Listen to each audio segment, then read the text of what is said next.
28 minutes, so I'm not gonna tell you loads about my background and my story. I'm not gonna go into that. I wanna do some hardcore training. I wanna share some stuff with you today that's gonna help you develop and understand a strategy for building a highly successful business. So are you ready? You all got your pens ready? Brilliant, let's start. Busy. Who's busy? Who's busy, busy, busy? Okay. Let me give you the definition of busy. You get up in the morning. You get the kids up, if you've got kids. You get yourself dressed and washed and ready for work or ready for your forever day. And you start thinking about what you've got to do during the day. Let me give you my definition of busy going back many years ago. I had 4 kids at home. 3 of them were all at different schools. I had about 300 or 400 sheep. I had a whole host of horses, a menagerie of animals. Pretty hectic. And I was in forever, and I was so excited about the journey. But I get up in the morning, and I was really busy with my forever business. And what I would do is I'd get up and I say, right, today I'm going to make my phone calls. I'm going to see a couple of people. I'm going to retail some products. I'm going to get myself booked onto some meetings and trainings. Anyway, then it was time to get the kids off to school. So I get them all off to school in their various ways, and I come back and I go, right, now I must get down to doing some forever business. Oh, got to go and do the horses. So I run off and do the horses. And while I was doing the horses, I was thinking, right, I've got to phone this person. I've got to phone that person. Tell you what, when I stop for a cup of coffee, I dash into the office and I'm going to make a couple of phone calls. Then I get a phone call from a friend saying, Jayne, why don't you come and have a quick coffee? I go, oh, yeah, that sounds cool. So I go out and have a quick coffee, and at the end of the coffee, I say, I've got to go now because I'm really busy, and I've got to make some phone calls to my forever business. So as I'm walking back towards the car, I think, oh, I've got to go to the bank. I've got to go to the dry cleaners. I must pick up something for supper tonight. And then I get back home, and I think, right, I must make some phone calls. And then I think, no, I've got to just sort the washing out. And then, oh, wait a minute, we're not far off getting the kids from school. And before I get the kids from school, I need to get the supper on. Go and get the kids from school, and I'm thinking, oh, I've really got to start making some contact with my business. Kids come home from school, and guess what? It's prep time. It's that what I call hell time. It's tea time. It's all that stuff going on. And I think, no problem. In a minute, they'll all be getting ready for bed and bath. Then I'll go and make my phone calls. John comes in, and he says, hey, how you doing? You've had a great day. I said, oh, I've been really busy all day. So he says, that's fantastic. He said, why don't we pop out for a quick drink? And I go, look, we'll get the kids into bed. I don't mind going for a quick drink, but I've got to get on with my business. I've got to make some phone calls. So he says, go on, let's just go and have a quick glass of wine. I said, okay, so off we go into the village. We have a quick glass of wine, come back. It's about 8:30, 8:45. He's got other things on his mind. And I get into bed that night. I said, I'm exhausted with my forever business. And what have I done? Nothing. How many of you have had days like that? Be honest with me. Okay, here's my response to it. Stop it. Because here's what we need to be. We need to be productive. You know, if you want to build a phenomenal business, it's about knowing where you've got to focus, knowing where you've got to put your time and energy. Do you know what? I love this. I love this place. We should have more events here, and it should be packed out. What do you reckon? More events here? Yeah. So we need to be productive, and there is a big difference between being busy and being productive. Being productive means you're working on income-producing activity. Being productive means you're moving yourselves towards your goal. Being busy means that you're doing activities that have no guaranteed end result. So every single day you need to ask yourself, am I being busy or am I being productive? Let's have a look at what productive means to us. The first question I have to ask every single person in this room, and I think, you know, whenever I ask questions, I always say, be honest with the way you answer the question yourself internally. It's expectations. Do you really know what you should be doing on a daily basis?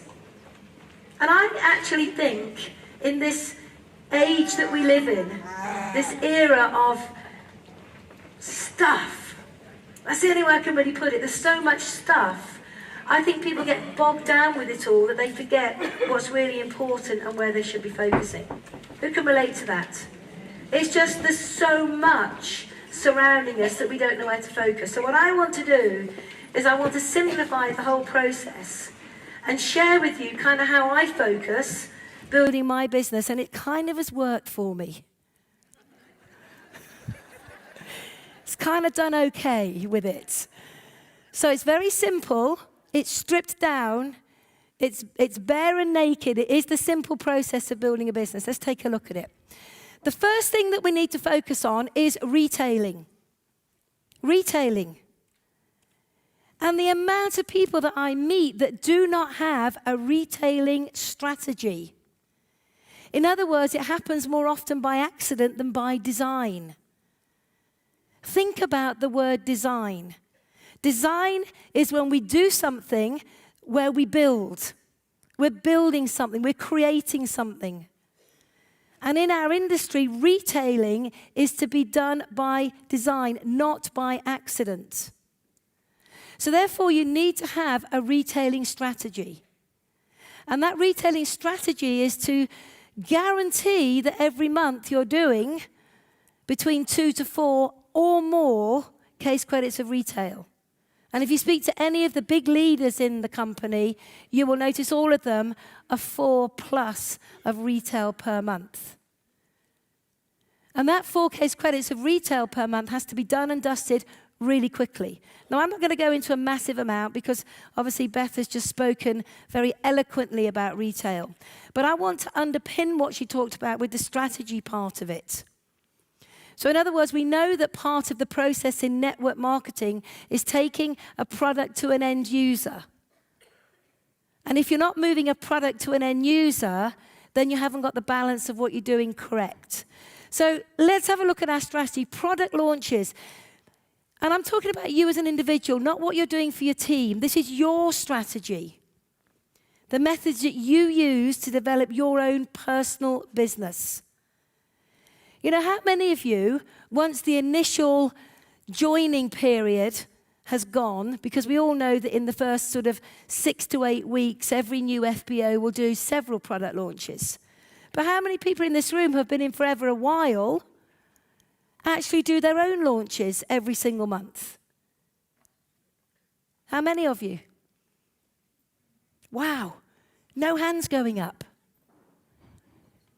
So part of your strategy should be, I must do my own launches, and you need to be doing at least 2 of them every single month. Now, this is where you engage with people who maybe are friends or family, maybe people that have said no to the business but will be graceful enough to maybe have a launch for you. Because a launch is a magical 1 hour. It's that 1 hour with a captive audience, where with passion, with integrity, you can share the product, but more importantly, share the opportunity. If you think about it, what a great use of time. So part of your strategy right now as we come towards the end of this month, looking into May, should be, when am I going to have my own launches? And you need to factor that into your diary. The next thing you need to do is factor in your one-to-one with product. You know, not every single one-to-one is business related. Sometimes you do a one-to-one purely to start the process off with someone with the product. I remember quite clearly many years ago, a friend of mine, not a great friend, more of a referral friend, an acquaintance, a dentist. And I rang her up and I said to her, Jill, can I come round and see you? She said, I don't want to hear about Forever Living. I said, I'm not going to talk about Forever Living, but I would love the privilege of coming to share the products with you. So she said, great, come round. We'll have a coffee in the sun. The kids can play. Now, this is work. So I went round. We sat down. The kids were playing. I took the box out, put it on the garden table. Didn't say refer to the box at all. And eventually she said to me, okay, let's have a look in the box. This is important that they say that because then it means they're ready and it gives you permission to do what you're doing. And literally within 20 minutes, I'd gone through the products, shared them with her, let her rub them on, given her a bit of information, and there was over £100 sale within 20 minutes. Now, she never went on to join Forever, but she referred me to 2 other customers. One of those is still with me today. But that was part of my marketing, retailing strategy. that I would actually go and do between 4 to 8 one-on-ones with the product every month. These are the expectations. Not leave it all to the last few days of the month and think, I've got no retail, I can't do my 4K credits. Panic, panic, panic. You need your strategy in place. What about experience packs or pup packs? How many of you are really in tune with that part of the retailing process? Now, I like to call them experience packs because I think everybody that you engage with is different. You know, whether you're engaging with a young mum who may want a range of products relevant for her and her young children, whether you are engaging with a young sportsman who might want to look at the sports-related product. In my instance, I was very, very in tune with all the local farmers, all the local guys with horses. So most of my experience packs have always been akin to that marketplace. But you know, part of your strategy is 2 in, 2 out each week. That's what you get paid for. Not when you think about it, but it needs to be factored into your diary. And this kind of planning needs to be done right now for next month. You should be thinking about next month now. Here's what you'll find if you become very well organized, is that you will easily do, as this begins to kick in, this sort of compounding effect of activity, compounding effect of sharing the products, you'll find that very quickly you'll build a really strong retail base and your 4CCs will be done in the first week of the month. Now, how many of you in this room would love to have every FBO in your team doing their 4K credits right at the beginning of the month? Exactly. Here's the thing. Don't expect someone to do what you're not doing. There's a really good point there. Don't expect someone to do what you're not doing. You've got to do it, and then you can teach it. Because when you can teach it and you can show it, others go, oh, I get it, I'll do it. But bless you, have a product for that. Now, never miss an opportunity. So here's the key.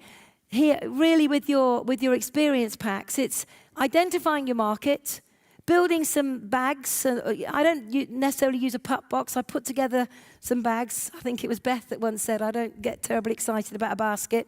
I thought, right, I'll use a bag now then. So, but here's the reality. That's part of your structure, part of your strategy.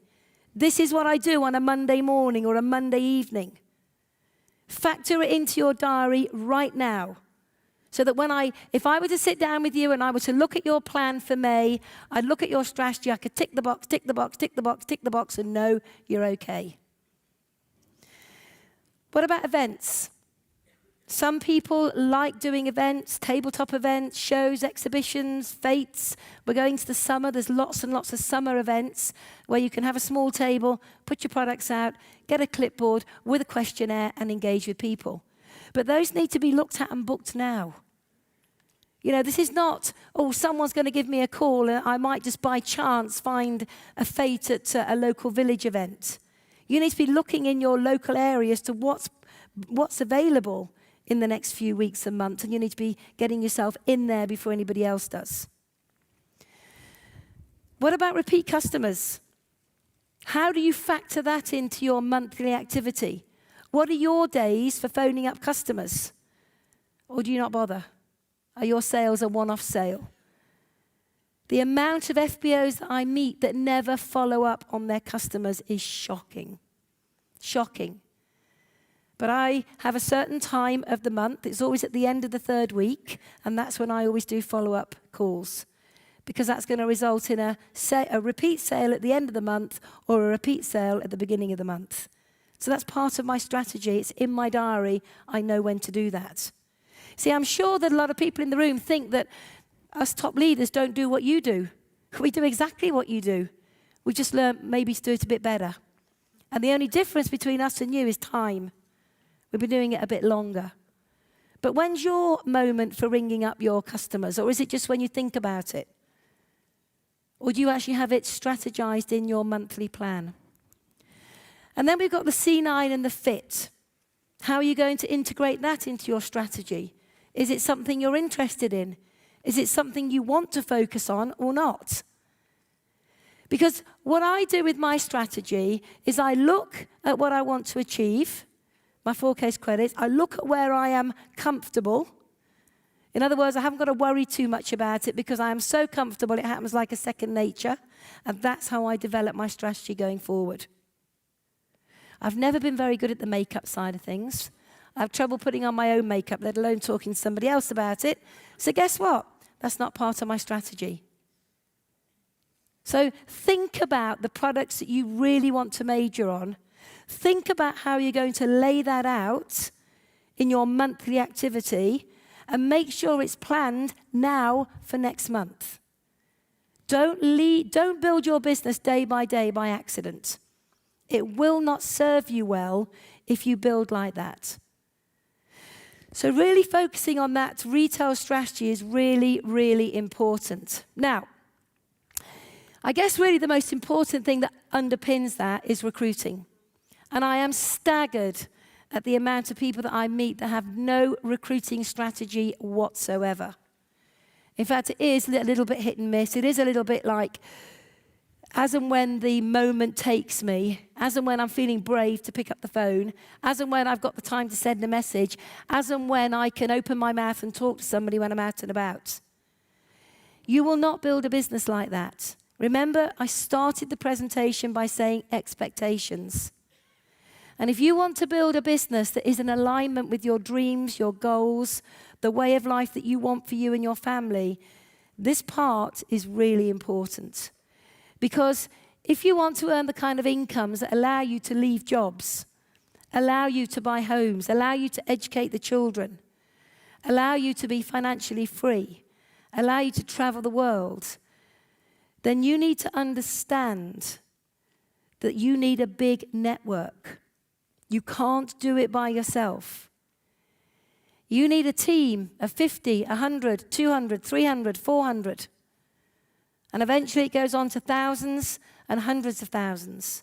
But it all starts with you and your ability to know how to put your monthly activity into place. So for me, when I look at my recruiting strategy, I'm very clear.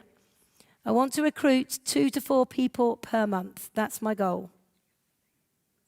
In the first year in Forever, we recruited 33.5 people.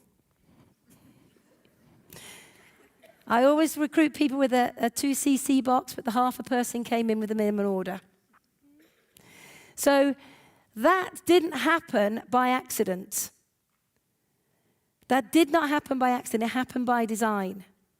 And so one of the ways that you need to look at your marketing strategy for each and every month is know what your expectations are each and every day, and then get the job done. Get the job done, let go of the outcome.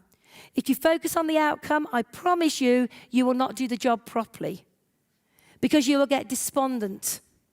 So you need to be making 3 to 5 contacts a day from your warm market list. This is the expectation. If I'm working with somebody who's good, this is the expectation I will put in place. There's the accountability. I can work with them. I can coach them. I can't coach people who take no action because there's no starting point to help them improve.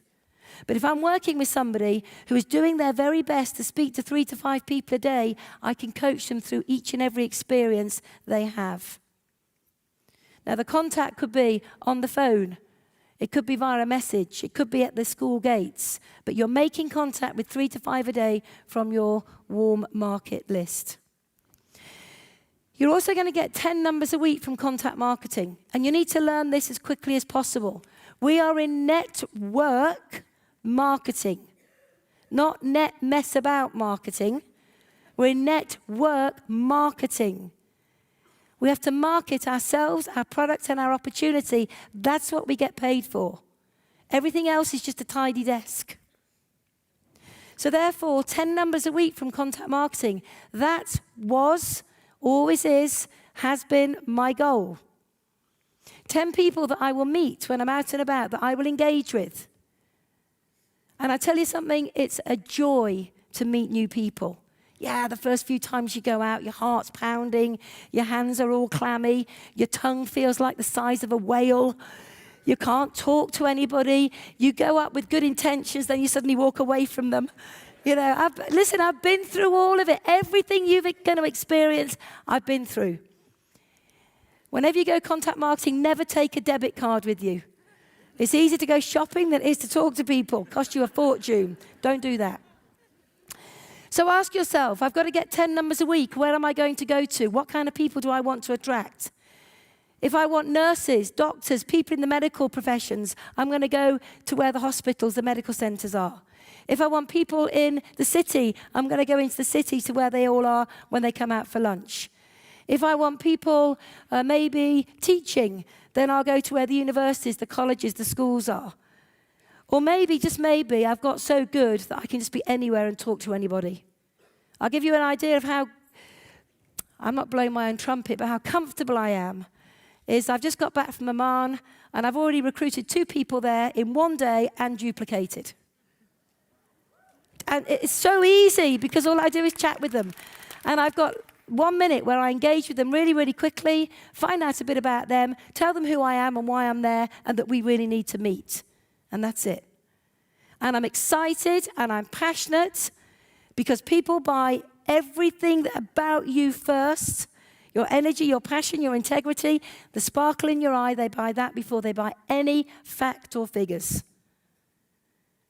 So if you can't have a heightened sense of energy, then don't expect people to buy into you. But when you first start contact marketing, everybody is terrified. So you need to give out your cards and flyers. Now, you know, I hear people say to me, oh, Jayne, that's so old school. Really? Is it? I've got a double diamond manager in my business as a result of a card. Off the top of my head, I can think of 2 sapphire managers that are in my business because of a card. I've got 2 frontline managers in my business because of a card. You know, one of the things that concerns me when I look at people and their marketing or lack of marketing strategies, they only have one method of marketing. And more often than not, that's sitting in front of a computer. Well, let me tell you something now. You've got to have a rounded approach to marketing.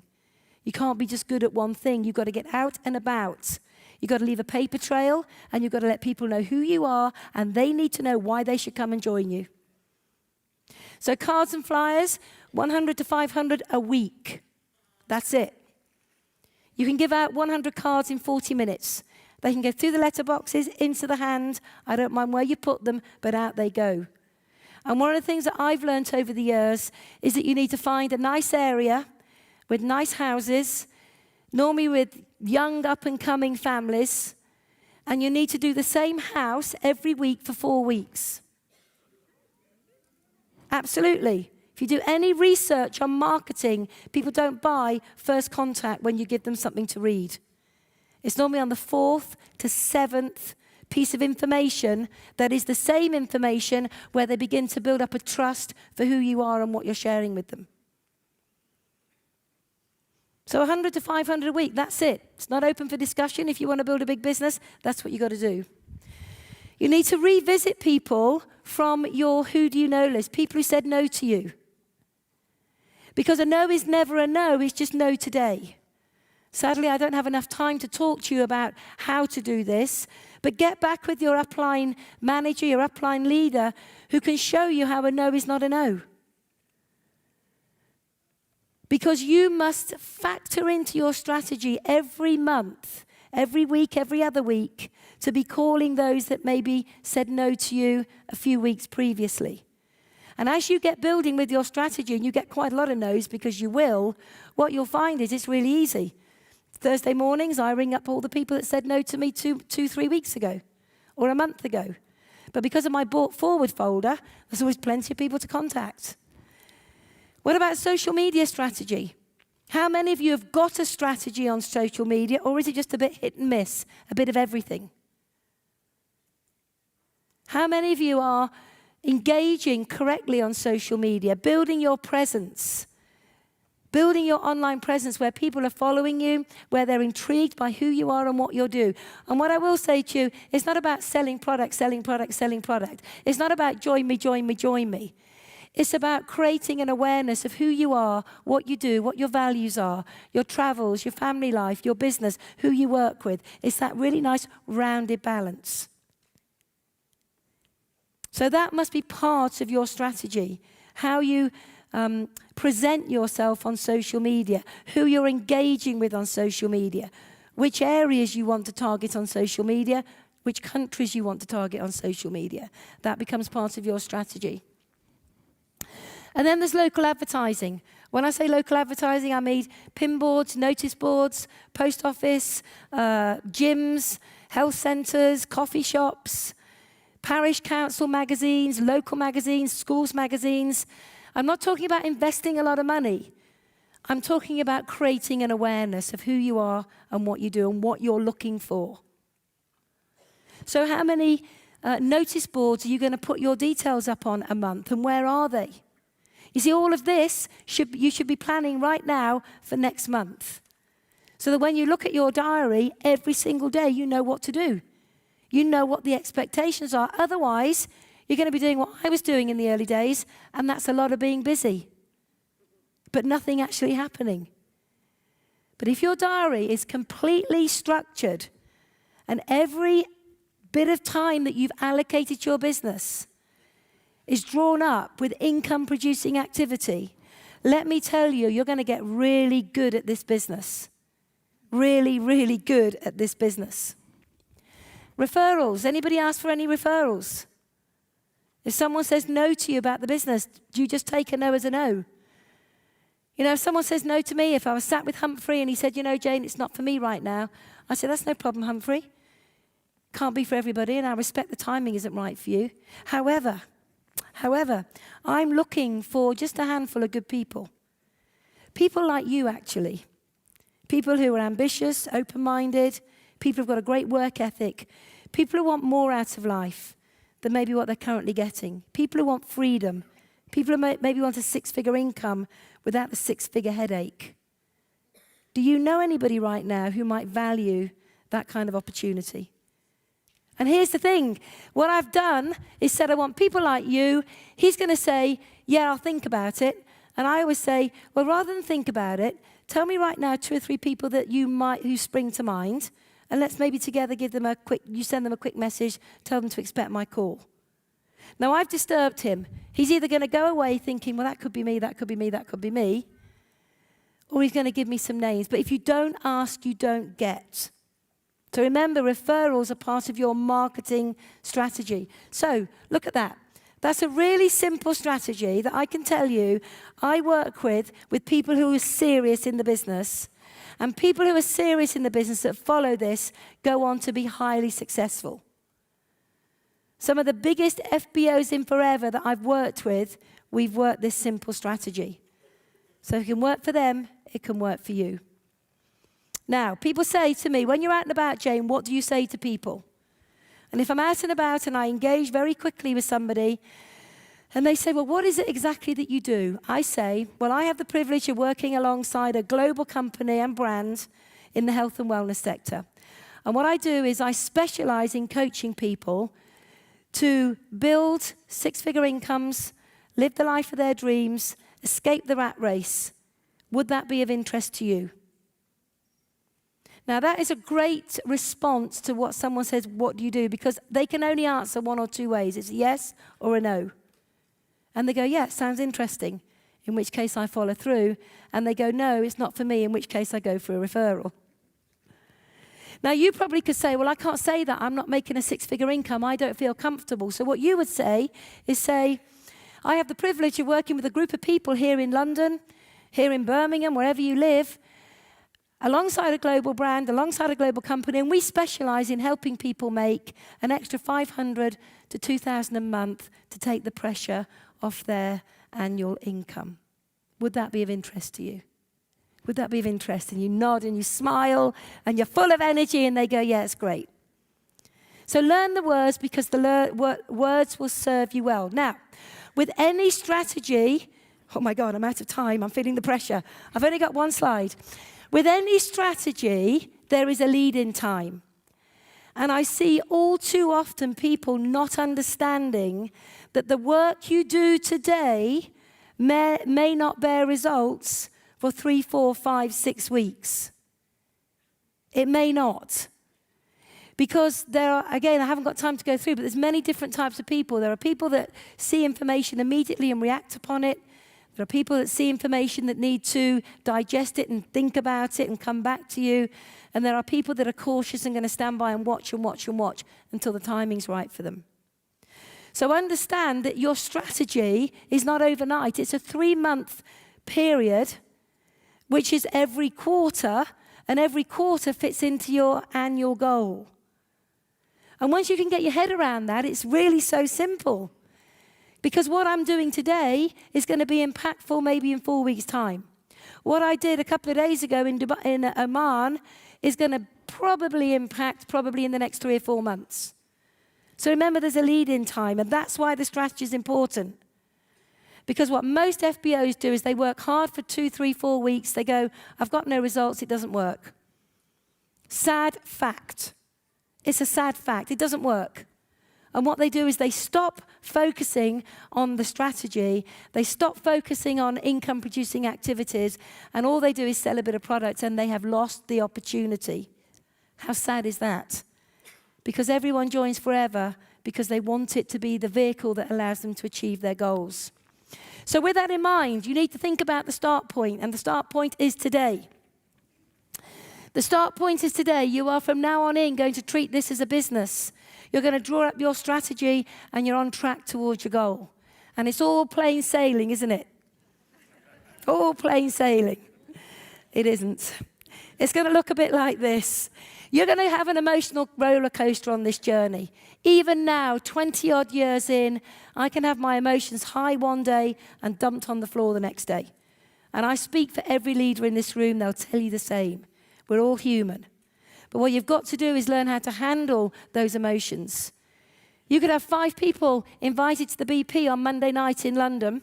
By the way, I'm running that meeting in London on Monday night. And I just want to do a quick pitch for it. Bring your guests, because we've got something very special for the guests. We're doing a raffle where the guests can win Forever products. So bring your guests. We're going to be running that meeting. You've got 48 hours to get people to the meeting. I promise you I won't let you down. I'll do a good presentation for you. Promise you every time. Because I know it's important to you that I perform, and Adam will be there with me. So we'll give you our best shot. We'll recruit that person for you, but you've got to get them in the room. So understand, emotional roller coaster. You could have 5 people involved on Monday. Not one of them turn up. You were high as a kite before you got there. By the end of the evening, you're ready to slit your wrists. True. By the time you get home, there's a message on your answer machine that says, sorry, I couldn't make it, but I'm going to join on Friday. Send me the link. Where's your emotions now? Way back up there. Come Friday, you're all excited, and that very potential FBO gets struck down, and they don't join. Where are your emotions now? On the floor. Here's the thing. Your emotions will stay rock bottom if you haven't got a strategy, if you're only focusing on one person. If you're focusing on enough people, if your diary's full, your pipeline's full, your tracker's full, if one person says not this week but next week, it doesn't matter because you've got so much going on. That's the key. You've got so much going on, it doesn't matter if the one doesn't come through. So, stop calling it a dream and start calling it a plan. Because you have to plan your way to the top. Nothing happens unless you've got a strategy and a plan, and you action the plan on a daily basis with passion, with conviction, with energy. And you stick true to that plan until you achieve your goals and dreams. Ladies and gentlemen, the day that you get into network marketing, that's the day you sign the form. But nothing happens until the day that network marketing gets inside of you. I am proud to be a professional network marketer. I am proud that every day I help people enjoy better health with the Forever products. And I am proud that every single day I change people's lives with the opportunity. Live it, breathe it, love it. This is the profession of the future. And I wish you nothing but great success in your business. Thank you very much.